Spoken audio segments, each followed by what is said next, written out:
I think, yeah, okay. Hello everyone. So now I think I'm going to change the gear a little bit and talk about the hotter phase only. And since how hot is actually hot is kind of subjective, I'm first going to explain what do we mean by hot. Roughly speaking, it's the virial phase, but it has two different components. One is the incoming gas that gets shock heated, and it's the low density, low metallicity gas, roughly at the virial temperature. The other component is the supervirial gas, which is denser and metal enriched, and the details of the mixing decides what the density and temperature distribution of this gas is going to be. Now, this gas can be observed both in X-ray and millimeter, and using both emission and absorption lines, we can study it in X-ray.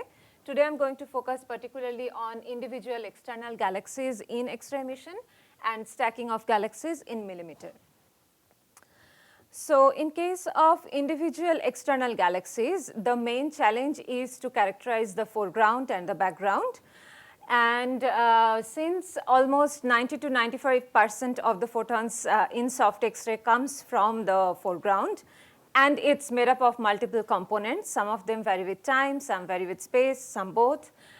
Characterizing the background itself is the main challenge to detect the signal. And not only the challenge is to model the background, it also matters which part of the sky we are extracting the background and how exactly we are dealing with that. Are we just directly subtracting or something else? And the other problem is the target selection. Right now with existing telescope, we can study these external galaxies only for a limited number of samples. So selecting targets both in terms of their intrinsic and environmental properties and their position in the sky, all of them are very crucial. So I'm going to just talk about one galaxy, NGC 3221.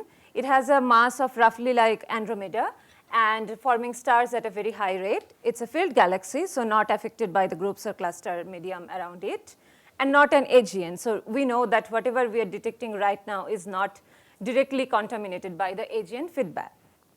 So we use all the existing X-ray telescopes that we could. We have Chandra data and also XMM and Suzaku data. Now, Chandra is not particularly useful in soft X-ray to study the diffuse CGM. So we use that to just identify the point sources because it has the best PSF. And then we forward model the information of the point sources to Suzaku and XMM Newton to remove the contribution from point sources and move on to the diffuse medium studies.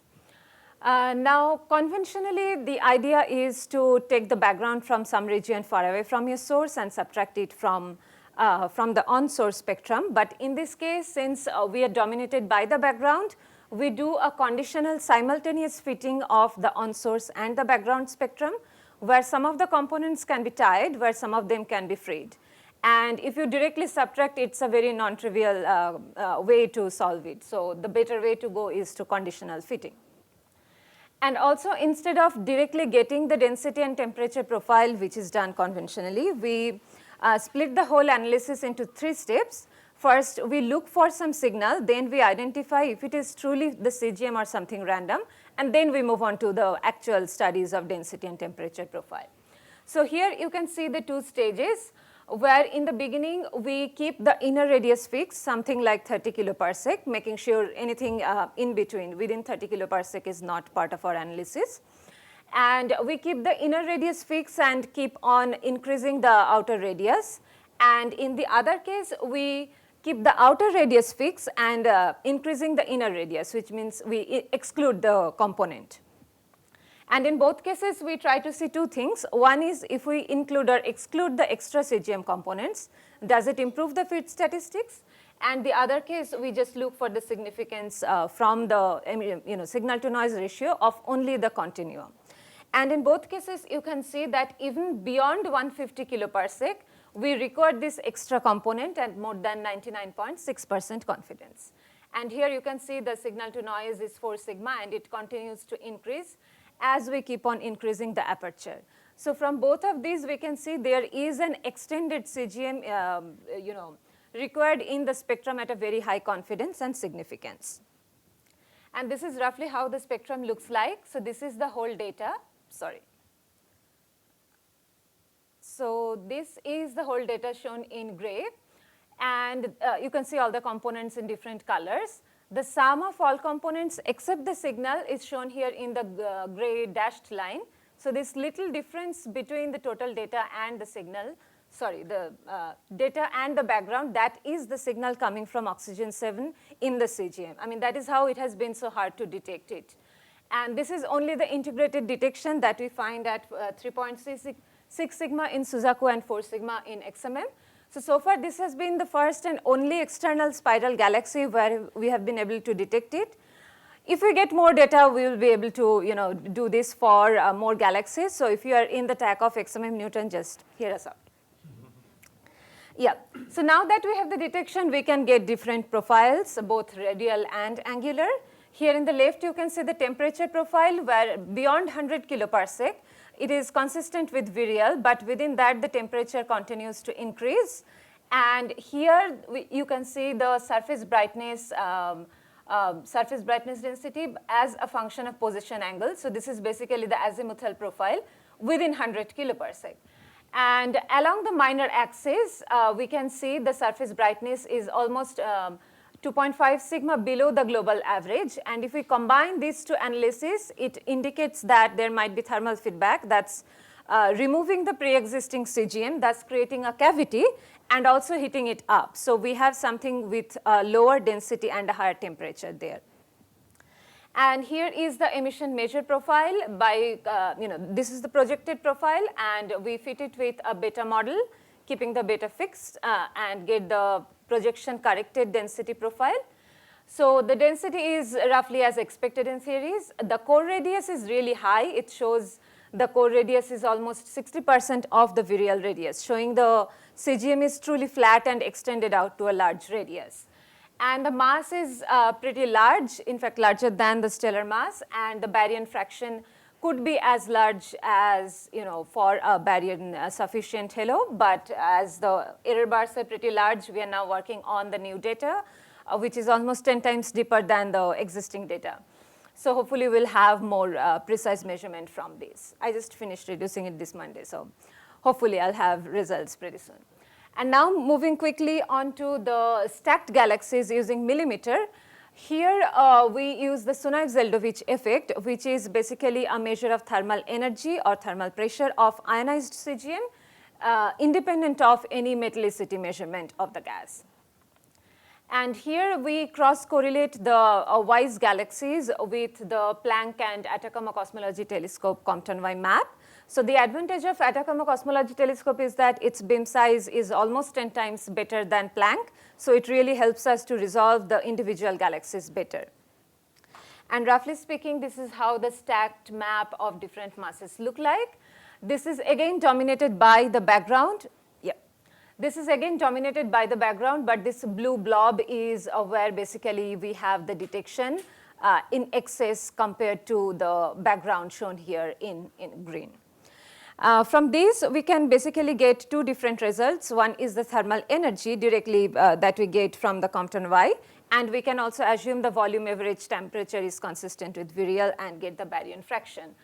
The main takeaway from this analysis is that one, the CGM of individual galaxies are not self-similar at all. So we need to revise our understanding of the impact of feedback on the CGM. And also here you can see the baryon fraction is not exactly changing monotonically with mass, which again might be related to feedback, but we don't understand yet. And this is one of the unpublished results that we just got last week. We are now trying to understand the difference between star-forming and quiescent galaxies. And here you can see in the right that at the same halo mass, the star-forming galaxies have a much brighter blob here, which is not detected here, which indicates that the thermal energy of star-forming galaxies might actually be larger. But again, this is very preliminary result. Now this talk was supposed to be on the external galaxies, so officially the talk ends here, but I'll just briefly mention that for last 20 years, the CGM of Milky Way has been studied in great detail and the temperature and densities are constant quite well.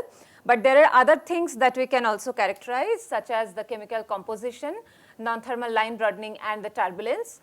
And none of these results are very, I should say, consistent with the theories or not even predicted in theories, like these neon to oxygen or magnesium to oxygen ratios in the virial and supervirial phases. So these are the things we are still trying to understand. And in the next talk, I think Sam will be mentioning about the large-scale turbulence that we are trying to constrain right now. So having said that, I will stop and take questions. Thank you.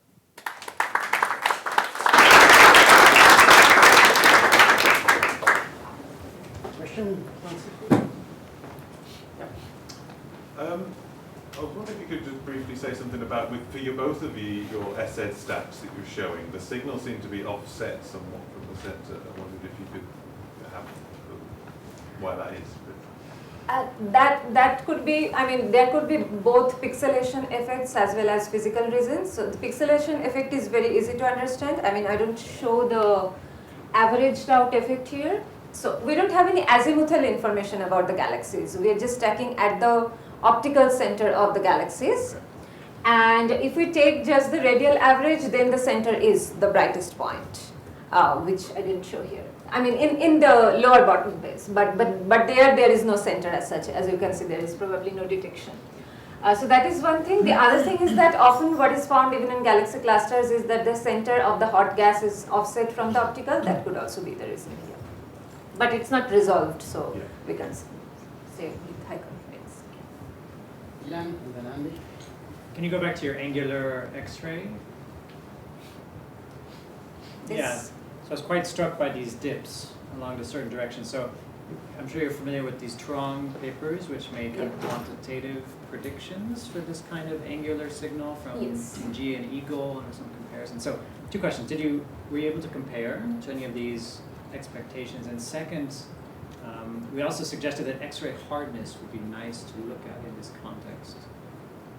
So naive question, in your data, is it possible to measure also a surface brightness in a slightly harder band and to look at the ratio? So like first angular question. Profile. Yeah. So the first question, I think this paper came before that. So yeah, I mean, we were not able to compare with any theory. But now, do you have a sense of how it compares? Qualitatively speaking, it is consistent with what we are seeing here. But since we have the new data, I prefer to get the analysis from the new data and then compare. And the second question, the hardness ratio, yes, so here we just focus on the 0.5 to 2 keV surface brightness. But beyond that, we don't really see any signal from the CGM, and since in the data it is dominated by the cosmic X-ray background, it is, I mean, practically impossible to constrain anything model independently. Yeah, you showed an X-ray detection from one external galaxy CGM, and I think you said that was the only detection we have of an external CGM. Extended CGM, yeah. Extended. So my question was, is that because other cases gave non-detections, or is it because no one has had the data to look around other galaxies? Because I'm just trying to get a sense of how typical that CGM is. So there's like several components of the answers. One is that people have so far looked at 8 galaxies except this one. And all of those 8 galaxies are slightly more massive than this. And none of those galaxies were mapped up to the virial radius. So in all of these cases, I think the field of view goes up to, I think, less than 100 kiloparsec. So it's a very small fraction of the virial radius that has been like studied. And if you're studying within 100 kiloparsec and subtracting background within that, by default you can't look for an extended CGM. So one option might be to maybe repeat those observations with mosaic studies or something. So that is one problem. The other problem is that most of the galaxies that have been studied are too close. And in this case, the problem with too close is that you have to take a background from a different field of view. But since the foreground also varies with space and time, we can't, I mean, if you are subtracting something from a different field of view, you can't constrain with high confidence that the foreground is actually same in your on source and the background spectrum. So those might be the reason there has been non-detections in other 8 galaxies, but again, it is not a large number. So. Okay, thanks. All right, thank you again.